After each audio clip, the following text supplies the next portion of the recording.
PT e PL serão bem votados. Aí será o Centrão o vitorioso das eleições de 2024 no país. Vem comigo. Antes de seguir, gostaria de pedir seu like nesse vídeo, sua inscrição nesse canal. Peço também, caso você possa e queira, sua contribuição clicando no botão Valeu ou se tornando membro aqui do blog do Cadu Amaral clicando no botão Seja Membro. Os membros do blog do Cadu Amaral têm acesso a conteúdos exclusivos e assim você ajuda mais no espaço de luta contra o fascismo à brasileira. Ao final do vídeo deixa seu comentário, concorda, discorda ou complementa. Mas sempre se lembre que só não vale xingar nem falar da mãe do povo. Compartilhe esse vídeo em todas as suas redes sociais e também no WhatsApp e no Telegram se você tiver. Lembrando que se você é de Alagoas, você pode assistir ao blog do Cadu Amaral na TV Com Maceió, canal 12 da NET. Se você não é de Alagoas, você pode assistir a TV Com no link que está na descrição desse vídeo. Obrigado. Terça-feira, 6 de agosto, são agora 5h30 da tarde e estamos já iniciando a campanha eleitoral de 2024, as eleições municipais que vão eleger os prefeitos e os vereadores dos mais de 5.000 municípios brasileiros. E todo mundo aponta, todo mundo assim, o noticiário, né, a mídia hegemônica aponta muito que a disputa entre o PT e o PL, tentando impor de cima para baixo a polarização eleitoral das últimas duas eleições presidenciais, né, que foram disputadas. Quer dizer, na verdade, em 2018, Bolsonaro foi candidato pelo PSL, né?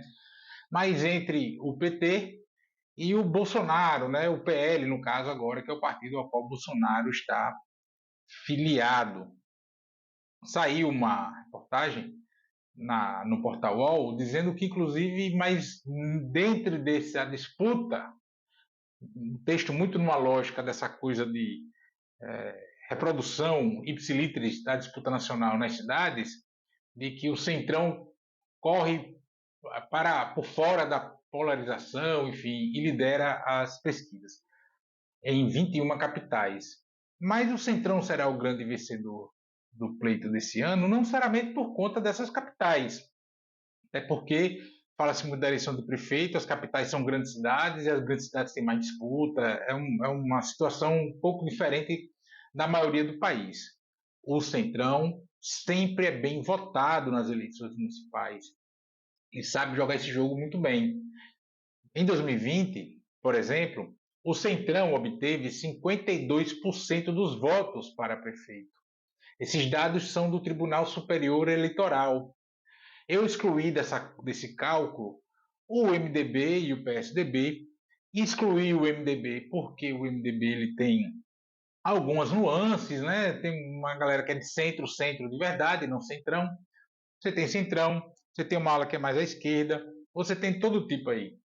Também excluí o PSDB pelo histórico mais do PSDB de nunca se comportar como do centrão, apesar de agora ele estar. E tirei da conta, evidentemente, o PT e os demais partidos de esquerda, e aí incluindo aí o Cidadania, que é o antigo PPS. E excluí do cálculo de 2020 o PSL, porque era o mais ligado a Bolsonaro, então tem aquela pegada mais de extrema-direita ali. Para vereador, o Centrão, o Bloco, obteve 53,91% dos votos em todo o país. Se a gente for, voltando ainda para 2020, no grosso modo, assim, o Centrão obteve cerca de 40% dos eleitos, entre prefeitos, vice-prefeitos ou vereadores. Mas vamos lá, vamos ver o resultado para vereador de 2012, quando a Dilma Rousseff era presidente do país e estava muito bem avaliada. O Centrão obteve 43,92% dos votos para vereador em 2012. Para prefeito, naquele mesmo ano de 2012, o Centrão obteve 30,27% dos votos. E aí há uma diferença que o Centrão, via de regra, né, disputa menos cargos majoritários, assim, ou pelo menos naquela época, né, algo que o Centrão veio aprendendo a fazer nas cidades médias e pequenas. Em 2014, na eleição geral seguinte à eleição municipal de 2012, Para deputado federal, o Centrão obteve 40,58% dos votos. Perceberam a casada aí com a disputa de vereadores a vereador? Lembrando de novo que nessa conta que eu estou fazendo não está nem o MDB nem o PSDB. Mas se for para colocar o MDB ou o PMDB nessa conta, aí o percentual do chamado Centrão vai lá para cima, dispara mesmo, né? Em 2022, o Centrão elegeu 249 deputados entre 513. Isso representa 48,5% da Câmara dos Deputados. E aqui, inclusive, não conto as distorções de partidos como o MDB, como eu já comentei. O MDB tem uma ala mais à esquerda, tem uma ala centro-centro, tem uma ala mais à direita, essa coisa de centrão, a mistureba danada. Também não estou contando o PSDB, que já a partir de 2022, muita gente já bota na conta do centrão. Também não contei o PL. Estou considerando o PL como um partido ideologizado da extrema-direita, com viés ideológico definido já. Isso é um processo que o PL está fazendo, né? Mas o PL também tem figuras que são centrão. A origem do PL é ser um partido do centrão. E aí, segundo um conjunto de pesquisas feitas pelo país, os candidatos do centrão lideram em 21 capitais, que foi essa no começo do vídeo aqui que eu comentei dessas pesquisas, né? E aqui a conta dessas 21 capitais coloca o MDB na roda, diferente dos cálculos que eu fiz das eleições anteriores. O Centrão deverá ser o grande vitorioso do pleito eleitoral de 2024. Mesmo que nas maiores cidades, ou as mais visibilizadas pela mídia, os eleitos acabem sendo do PT, o PSOL ou do PL. O Centrão é que sabe jogar o jogo eleitoral, especialmente para o parlamento. São os partidos desse bloco que melhor dominam o jogo e sabem que dá resultado investir nas cidades médias e pequenas. Nos grandes centros urbanos, a disputa é mais aberta. Há mais debate, vamos vislumbrar assim, porque é maior a faixa do eleitorado dita de opinião. Populações, amostras populacionais quanto maiores, mais diversas, inclusive para questões políticas. Então, nos grandes centros, há mais diversidade política, há mais diversidade eleitoral. Quanto menor o centro, mais blocado tendem a ser as votações. E isso ajuda a explicar a fome do centrão pelas emendas. São elas que dão musculatura às bases dos parlamentares do centrão, especialmente as do interior, cujas eleições serão disputadas agora em outubro. As pequenas e médias prefeituras, muitas delas não têm recursos próprios, dependem de FPM e das emendas parlamentares. Então, imagine você, uma cidade dessa pequena qualquer, e o parlamentar do Centrão Cadu coloca uma emenda lá para fazer uma praça, uma escola, um ginásio, um hospital, comprar uma ambulância. Quando o serviço, a obra é entregue, eu, deputado, vou lá e o prefeito diz: aqui a gente está fazendo graças à ajuda do deputado Cadu. Só por isso já garante um monte de voto ali daquela cidade para mim, deputado, que botei a emenda lá.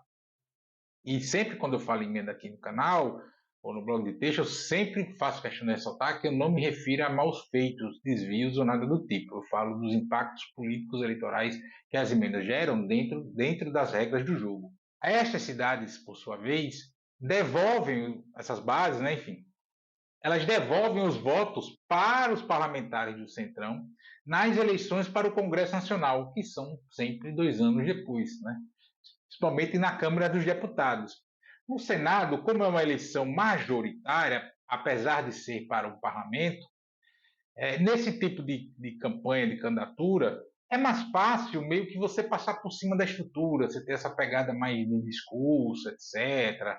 Tem menos candidato, então o programa eleitoral, propaganda eleitoral no rádio e na televisão tem um peso maior para essas candidaturas. Pelo menos em tese, é mais fácil você brigar contra essa estrutura, essa lógica de estrutura de emendas, de mandatos. E enquanto os partidos mais ideologizados preferem focar somente nos grandes centros urbanos, seguirão tomando bola nas costas. Um outro problema, aí bem mais presente entre os partidos de esquerda é a questão da renovação de quadros e lideranças, e até o de fortalecimento dos que ainda estão, digamos assim, em estágio mais abaixo na conquista eleitoral, ou, para usar um jargão popular, em busca do seu lugar ao sol. Formar uma liderança leva tempo e é preciso constância. E, sobretudo, legitimação de quem já está em mais evidência. As lideranças já consolidadas, elas precisam legitimar as que estão chegando. Aí também uma questão de disputa por espaço, perder espaço, né? Os mais velhos não querem perder espaço para quem está chegando, esse tipo de coisa. Mas é importante dar essa legitimidade, né? Essa legitimação. Aqui já sou deputado, já sou senador, estou aqui há tanto tempo, tenho figura nova, João, Paulo, Pedro, sei lá quem, está chegando, vem do movimento estudantil, vem do movimento sindical, vem do movimento popular, tal. Começa a legitimar essas figuras para que elas passem a ser mais visibilizadas pelo eleitorado mais à esquerda, mais progressista, né? O pensamento tem que ser de médio e longo prazo, pensar a política, a construção política, a vitória eleitoral, a projeção de quadros em médio e longo prazos. É preciso pensar assim. Isso não quer dizer que a meta traçada para 10, 12, 15 anos não significa dizer que nesse período você não faz disputa eleitoral, não vai para cima, não disputa, não tenta ocupar espaço. Mas é pensar um objetivo em médio e longo prazo. E vai precisar de novos quadros, novas lideranças eleitorais, políticas, etc., porque o tempo passa para todo mundo. E estamos todos sempre ficando mais velhos, sempre envelhecendo, né?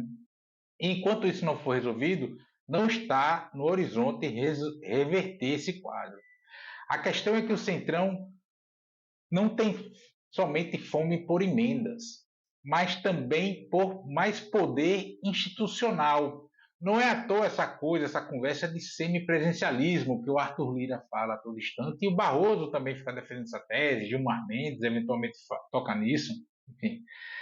E até explica essa agonia do Arthur Lira pela sucessão da Câmara dos Deputados. Rei morto, rei posto, já fiz diversos comentários aqui, porque ele precisa buscar uma certa relevância ainda quando ele for para o chão da casa. Porque perder o controle das emendas é você perder muito poder em nível nacional e aquela base partidária ali de partidos, principalmente do Centrão, que estão no Congresso Nacional e na Câmara dos Deputados. Como esse bloco dificilmente terá uma liderança política nacional eleitoral unificada, num curto e médio prazo, pelo menos, vem essa coisa do semipresencialismo. Mas para isso precisa estar sempre muito forte no parlamento. Porque se colar, se rolar, o cara já está sentado na cadeira, praticamente. E como ele não tem essa expoente nacional que unifique, ou o bloco, ou um partido desse maior, enfim, eles têm essa dificuldade da disputa majoritária. Ele não tem o Lula, por exemplo, ele não tem, sei lá, o Bolsonaro, ele não tem essa figura. Então eu mudo a arena da gestão do Estado para o ringue, digamos assim, que eu tenho hegemonia, que é o parlamento brasileiro. Eles dominam com um bom grau de facilidade, né? Os números estão aí para mostrar o histórico das eleições proporcionais no Brasil, seja em nível municipal, seja em nível federal. Mas, enfim, vamos esperar para ver o resultado das eleições de 2024, tá? Se o saldo não for esse, se os partidos do Centrão não forem os mais votados, ou seja, derem a vitória eleitoral ao Centrão, me cobrem. Mas o Centrão será o vencedor das eleições desse ano. Para o bem ou para o mal?